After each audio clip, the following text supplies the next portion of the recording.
ایک بار حضرت انس رضی اللہ عنہ نے اللہ کے رسول سے پوچھا تھا، یا رسول اللہ قیامت میں اگر مجھے آپ کو تلاش کرنا ہو میں کہاں تلاش کروں؟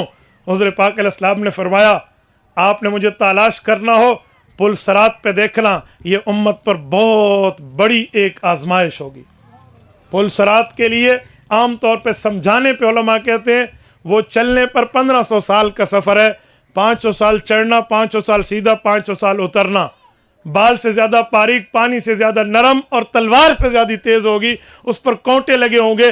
جس بندے نے جو گناہ کیا ہوگا اس غلطی کی تلافی نہیں کی ہوگی۔ ایک ہوتی ہے معافی، ایک ہوتی ہے تلافی۔ معافی کا معنی جو اللہ کا جرم کیا رب معاف کر دے، تلافی کا معنی جو بندے کا جرم کیا اسے اس کا مال لوٹا دیا، اسے اس کا حق لوٹا دیا، پھر اللہ سے معافی مانگی، اسے معافی تلافی کہتے ہیں۔ کہ جس گناہ کا گناہ گار نہ معافی مانگ چکا ہوگا نہ تلافی کر چکا ہوگا، وہ جب قبر سے اٹھ کے میدان محشر میں حوض کوثر پہ پہنچنے سے پہلے پل صراط سے گزرے گا۔ قرآن کہتا ہے وَإِن يَكُن مِّنكُمْ إِلَّا وَارِدُهَا، جب اس جگہ آئے گا تو وہ کانٹے ہوں گے۔ وہ کانٹے کیا ہے؟ ثُمَّ لَنَنزِعَنَّ مِن كُلِّ شِيعَةٍ أَيُّهُمْ أَشَدُّ عَلَى الرَّحْمَنِ عِتِيًّا۔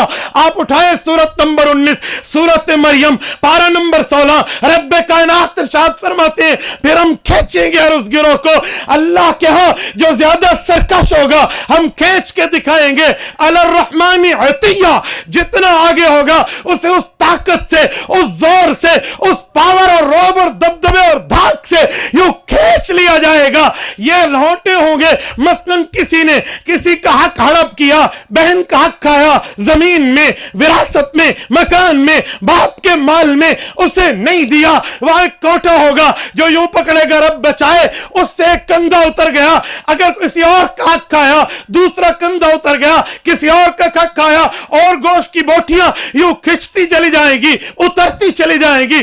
اگر گناہ زیادہ ہوئے جسم کم ہوا یہ گر گر کے جہنم میں گر جائے گا، اور اگر یوں نہ ہوا جتنے گناہ ہوں گے اتنا جسم چھٹ جائے گا اور باقی جنت پہنچنے کے لیے آ جائے گا۔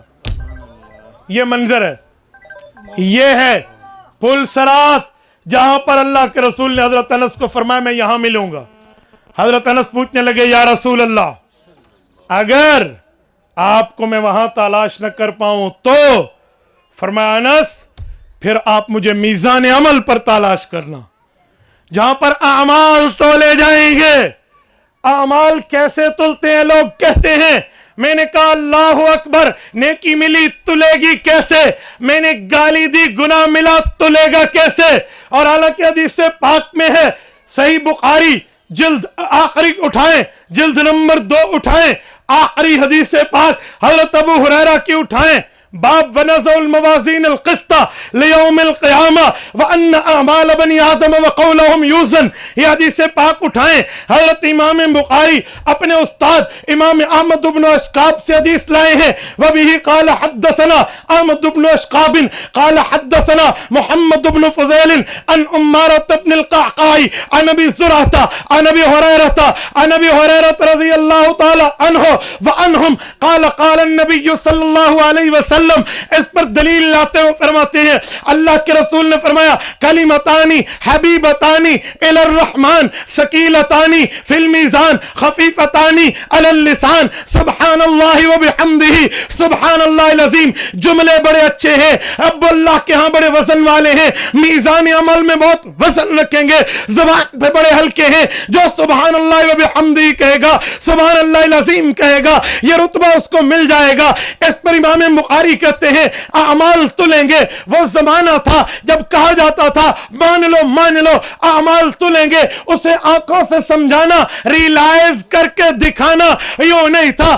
آج کی جدید سائنس نے اس کو حل کر لیا ہے۔ ہم بٹن لگاتے ہیں، یہاں سے بیلنس تول لیتے ہیں، بٹن لگاتے ہیں پیکج تول لیتے ہیں، تھرمامیٹر لگاتے ہیں بخار تول لیتے ہیں، اس طرح کومسٹوٹ لگاتے ہیں شوگر اور بلڈ پریشر تول لیتے ہیں، ECG کرتے ہیں، دل کا معاملہ تل جاتا ہے، الٹرا ساؤنڈ ہوتا ہے، گردوں کا معاملہ سامنے آ جاتا ہے، باقی خون ٹیسٹ ہوتا ہے، بلڈ گروپ سمجھ آتا ہے، یورک ایسڈ سمجھ آتا ہے، اور معاملات نظر آتے ہیں۔ جیسے یہ چیزیں تل سکتی ہیں تو رب وزن اعمال بھی کر کے اعمال کو تول سکتا ہے۔ حضرت انس کو فرمایا انس پھر مجھے وزن اعمال پہ دیکھنا، جب اعمال تل رہے ہوں گے میں وہاں میزان عمل پہ ہوں گا، وَنَضَعُ الْمَوَازِينَ الْقِسْطَ لِيَوْمِ الْقِيَامَةِ، میں وہاں ہوں گا۔ حضرت انس نے ایک سوال پھر کیا کہ یا رسول اللہ اگر آپ مجھے میزان عمل پہ بھی نہ ملیں تو؟ اللہ کے رسول نے فرمایا انس پھر مجھے حوض کوثر پہ تلاش کرنا، ان 3 جگہوں میں ضرور کسی ایک جگہ تو مجھے پالے گا۔